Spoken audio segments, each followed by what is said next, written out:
Hello everyone, my name is Sam and welcome back to a quick chat where I talk about a specific topic in animation. The Owl House is one of the biggest new things in animation here in the year of 2020. The show is of course created by Dana Terrace, who has a very impressive resume that speaks for itself, which is a big reason why this show has been anticipated since its announcement over 2 years ago. Also, having charming character designs and interesting premise really helped a lot. So far, we're only a few episodes into the Owl House, but there's been a pretty clear theme in the show that feels central to the larger story going on here. Our introduction to Luz, the main character, is that she has a lot of trouble fitting in because she's just really weird. She has a lot of uncommon interests and doesn't have any shame in expressing that. She is alienated for being unapologetically different, and all of the authoritative influences in her life are trying to get her to just be normal at the price of compromising her ability to express herself and her personal values. There's no subtlety in the fact that she is a representation of a lot of young people who grew up in the 21st century with the rise of the internet and fandom. But then she uncovers this world that's explained as an origin for all the strange things in our own world, which she gravitates towards. And she meets Eda, who she very clearly looks up to because she is a witch with a similar unapologetic attitude, but also who doesn't want to be Eda when they grow up, honestly. At first it seems like Luz has found a new home that's perfect for her and solves all of her problems. She's found a place where she is free to fully exercise her passionate belief that people should be allowed to be whoever they are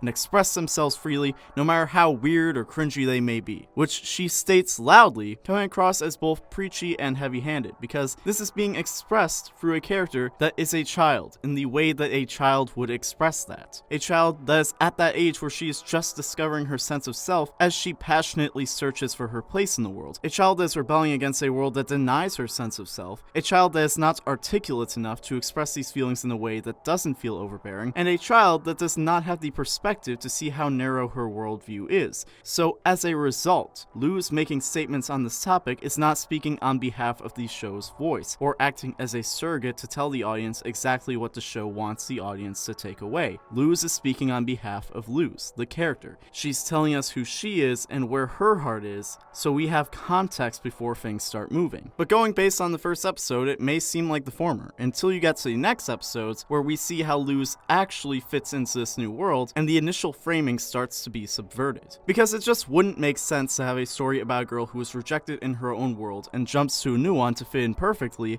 as an outsider with zero conflict when there's an expectation that she'll have to go back eventually, and the idea is part of the overarching message. You can't be like, oh, central internal conflict of the main character. Let's just wrap that up in the introduction with a quick monologue and no deeper exploration. Luz didn't leave her own world to enter a fantasy dreamland where everything is perfect for her. She entered another world that, even though she feels more connected to, is still a world that functions as a home for life and all its pros and cons. It still has mundane elements because of this, so inevitably, many of the personal problems that she was hoping to escape from would just end up following her. Meaning that the wonder and fantasy that Luz was hoping for might be there in some capacities, but she's facing the same barriers and realizing the same things she would realize in the real world, but by being in this realm that has everything she thought she wanted, that takes away the excuses she had to avoid the personal limitations that she needed to address. She still has to find her work ethic, her patience, and learn how and where to compromise. When you're young, you want to believe that if just one thing was different, then everything else will just fall into place perfectly and with very little effort. In this case, Luz thought that if she could just find a place that doesn't try to change her for her interests, then the rest of her life would come together fine. So now she's in a world full of fantasy and adventure, but that just isn't happening for her. She still has to do the work. So you have this introduction to the show's thesis in the form of this passionate but naive character getting on a soapbox to voice this belief, only to be followed up by being hit with reality. Because life is long, and for every one thing you think is standing in your way, there are always going to be more things you realize you gotta work on once you get past that one, which is what Luz is realizing. There was this one thing that she thought was holding her back, but by letting go of that, she realizes there's so many other things about herself that she has yet to realize.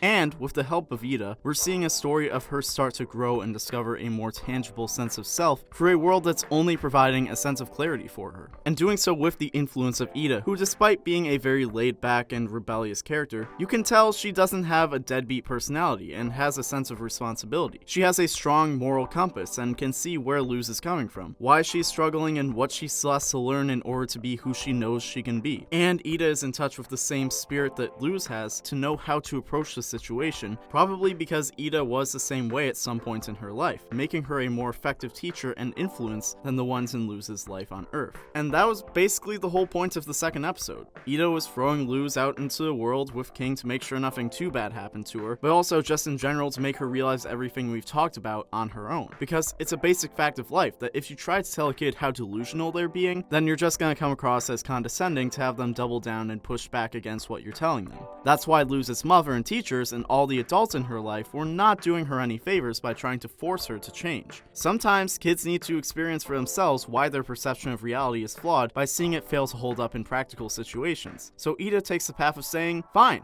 this is what you think you want, go out and get it. That way Luz would experience for herself what the world is actually like. She would come to the conclusions she needs to come to on her own with the benefit of having a safety net. Eda exists as a literal guardian for Luz in this world. Eda knows her limitations, she knows her comfort zones, and she knows how hard to push Luz to see her grow. At first, it seems like she's just being reckless by shooing her way into the dangers of the world, but she's not putting Luz in any danger that she's incapable of saving her from, if need be. But most importantly, the proposed message of the show is being reframed and transformed through this narrative to add nuance. Luz's passionate championing for the weird and different wasn't a final thought. It was a broad idea being established, so the following episodes can now carve out the details to try to transform that idea into something greater and more complex. Kinda like when you're in college and you have to write an essay. You put your thesis, your main idea or arguments put into the simplest of terms, right in the beginning of your paper, and then you spend the next however many paragraphs or pages expanding on that simple statement to turn it into something more educated and complex. But as always, we want to know what you think. How do you feel about the Owl House so far? Let us know in the comments down below, or find us at Roundtable Vids on Facebook, Twitter, and Instagram, or find me at TommyPQM on Tumblr, Twitter, and Instagram. If you enjoyed this video, give it a like, and share it with your friends. If you have yet to do so, consider subscribing to the Roundtable and hitting the bell to never miss a video. To go above and beyond, you can support the Roundtable by clicking the join button to become a channel member, or you can pledge to us on Patreon. Links down below. As always, my name is Tom. I hope you have an awesome day, and I'll see you next time.